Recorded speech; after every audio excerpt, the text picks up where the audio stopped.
Ndabaramukije inshuti y'abakunzi mwama mudukurikirana iminsi yose kuri YouTube channel yacu Ibintu n'ibindi. Reka nipfurize igitondo ciza kubarimo amasaha yo mu gitondo, kubarimo amasaha ku muhingamo nabo reka tubipfurize umuhingamo mwiza, kubarimo amasaha y'umugoroba nabo reka tubabwire ngo mwiriwe, twongera tubipfuriza umugoroba mwiza mu banyu no mu byanyu.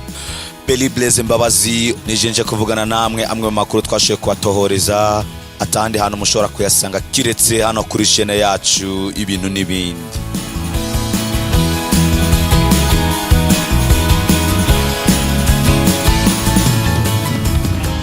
Uyu munsi rero muti tubaganirira ku makuru avuga iki. Uyu munsi twabateguriye ibintu 10 mukwiye kumenya ku gihugu ca Etiyopiya.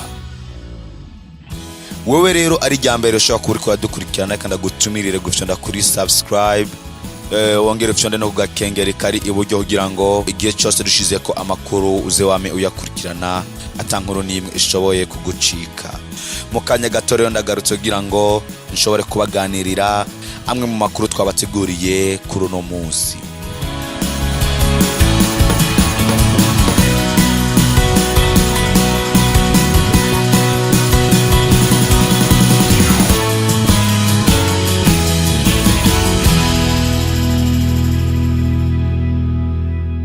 Igihugu ca Etiyopiya rero bivugwa ko cabayeho mu mwaka wa 980 imbere ya Yesu Kristo. Ni kimwe mu bihugu vyabayeho kuva kera kandi nico gihugu cabonetsemwo abantu ba mbere bakoresha ibikoresho by'ibicurano. Uyu munsi rero tukaba tugiye tubashikirize ibintu 10 bikomakomeye biranga ico gihugu cyo muri Afrika y'ubuseruko citwa Etiyopiya. Icambere ushobora kumenya kuri ico gihugu ca Etiyopiya ni kijanye n'izina ry'ico gihugu nuko gisanzwe kimeze. Iryo zina rero Etiyopiya bivugwa ko ryavuye mu ijambo ry'ikigiriki aito eops, risigura ngo ishusho rihiye canke mu maso hahiye. Mu gifaransa bavuga ngo visage brûlé. Abagiriki bakera rero bahora bita abantu bo muri Afrika y'ubuseruko yuko ari abantu bahiye kubera urukoba rwabo rwirabura. Aho rero tukabamenyesha yuko ariho izina Etiyopiya yazananye kuko abazungu bavuga yuko abirabure ari abantu bafise mu maso ahiye. Naho hari indimi zirenga 82 zizwi cyane muri ico gihugu hamwe n'izindi zikoreshwa mu burere butandukanye, bivugwa ko ururimi ruzwi n'amategeko Etiyopiya ikoresha rwitwa Amharic. Urwo ni rurimi rusanzwe rukoreshwa mu gihugu ca Etiyopiya. Umugwa mukuru rero w'ico gihugu ca Etiyopiya witwa Addis Abeba, bisigura ngo ishurwe ryera. Uwo mugwa mukuru ukaba wubatse ku musozi upima imetero 2400 uvuye ku rugero rw'ibahari, kandi niwo mugwa mukuru wa kane kw'isi wubatse ahantu hataramutse. Uretse ibijanye n'Abarabu, biravugwa kandi ko Etiyopiya ari cyo gihugu cyonyine cyo muri Afrika gisanzwe gifise inyandiko canke alphabet cisangije, kuko indome gikoresha zitandukanye n'indome ibindi bihugu bisanzwe bikoresha.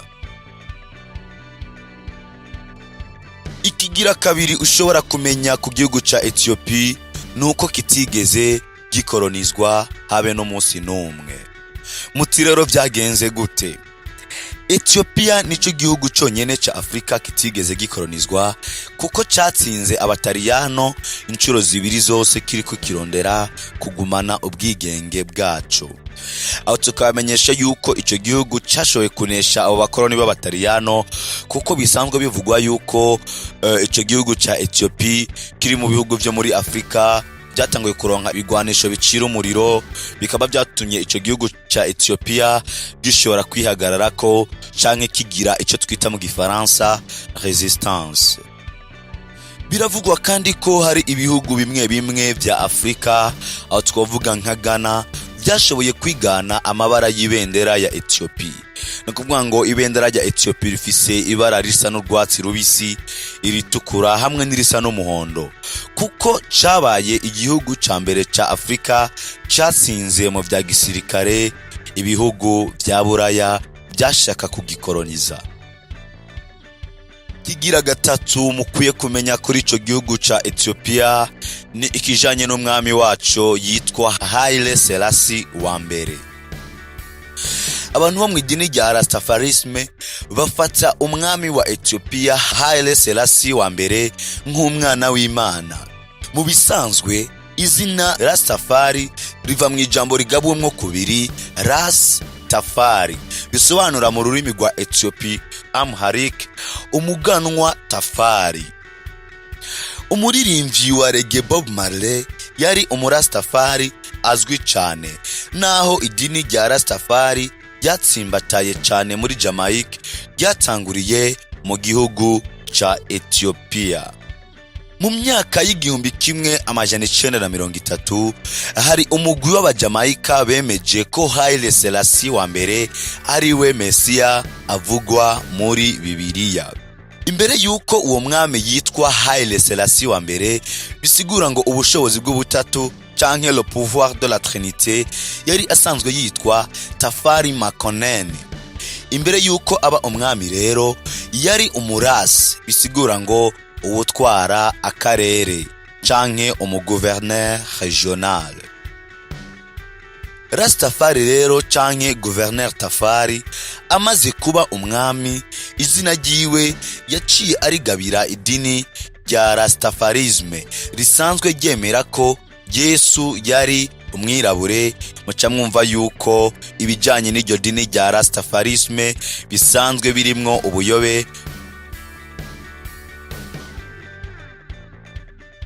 Ikigira kane ushobora kumenya kubijanye n'ico gihugu ca Etiyopiya nuko igitegwa c'ikawa catanguye kubonekera muri ico gihugu.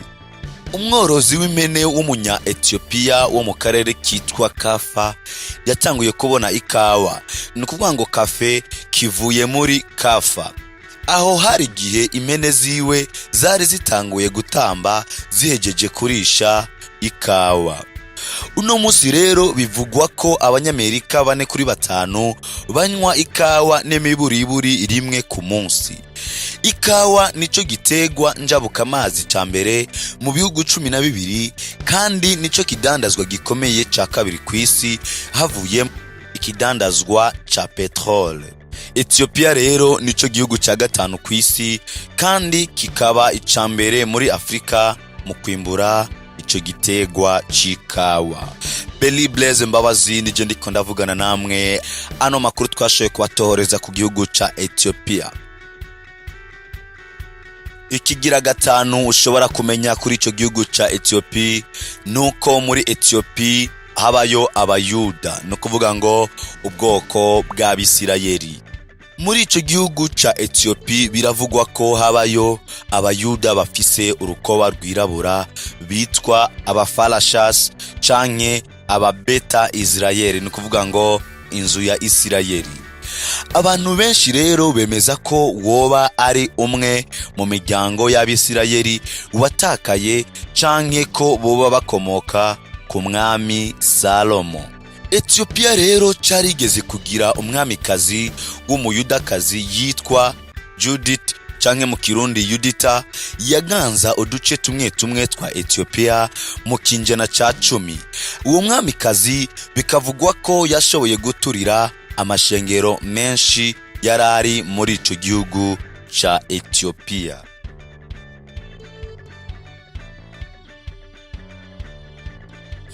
Ikigira gatandatu ushobora kumenya kuri ico gihugu ca Etiyopiya ni ikijanye n'idini rya Islamu muri ico gihugu.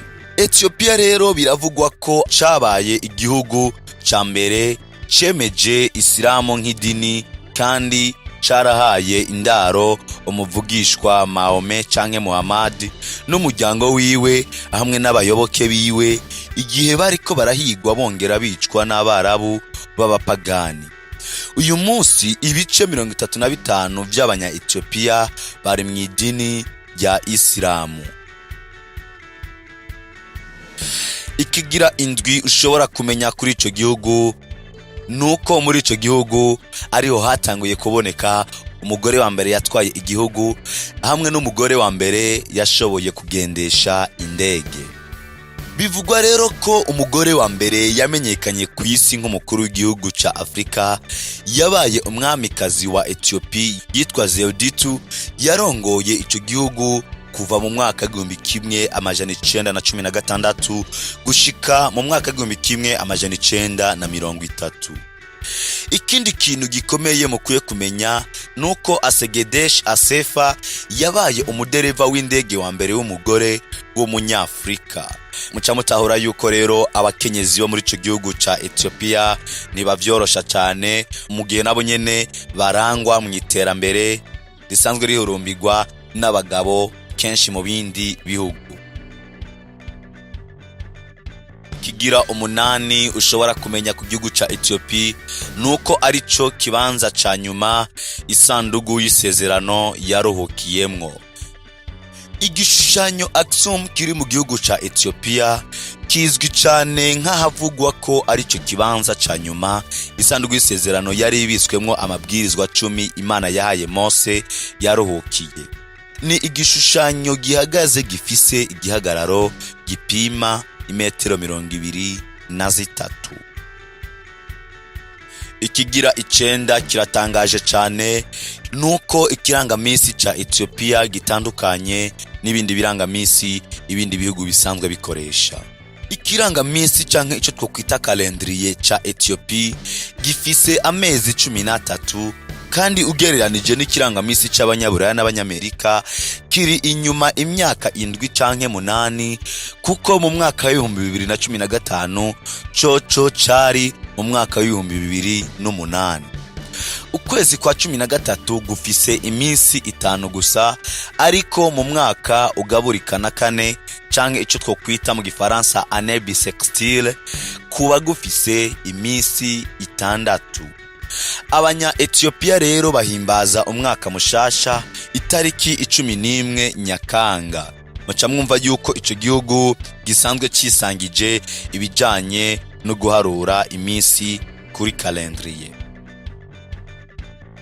Ikigira 10 ni naco canyuma ku makuru twashoye gutohoza kubijanye n'ico gihugu ca Etiyopiya nuko ico gihugu gifise ishirahamwe ry'indege ryubashwe cyane kw'isi. Biravugwa rero ko ishirahamwe ry'indege ryitwa Ethiopian Airlines ryatangujwe na leta ya Etiyopiya mu kwezi kwa Kigarama umwaka 1945 ariko ryamaze imyaka itari mike rikurikiranwa n'ishirahamwe ry'abanyamerika ryitwa TWA. Urugendo rwa mbere rero indege iva kuri ico kibuga c'indege ca Etiyopiya rwabaye itariki 8 Ndamukiza umwaka 1946 rwava i Addis Abeba ruja i Caire mu gihugu ca Egypte, aho indege yabanje kururukira no kuvuga ngo ivyo twokwita escale i Asmara ku mugwa mukuru w'igihugu ca Eritrea. Itariki 12 Myandagaro 2012 niho Etiyopiya caba igihugu ca mbere ca Afrika kandi ca kabiri kw'isi gikoresha indege yo mu bwoko bwa Boeing 788 Dreamliner. Iyo ndege rero yataziriwe Africa 1 ica iba inomero ya ETAOK.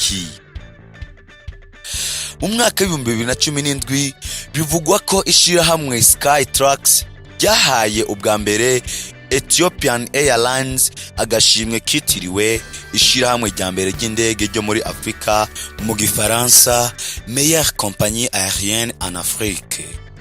Hari haheze imyaka 14 ikurikirana ako gashimwe gatahukanwa n'ishirahamwe ryo muri Afrika y'Epfo ryitwa South Africa Airways.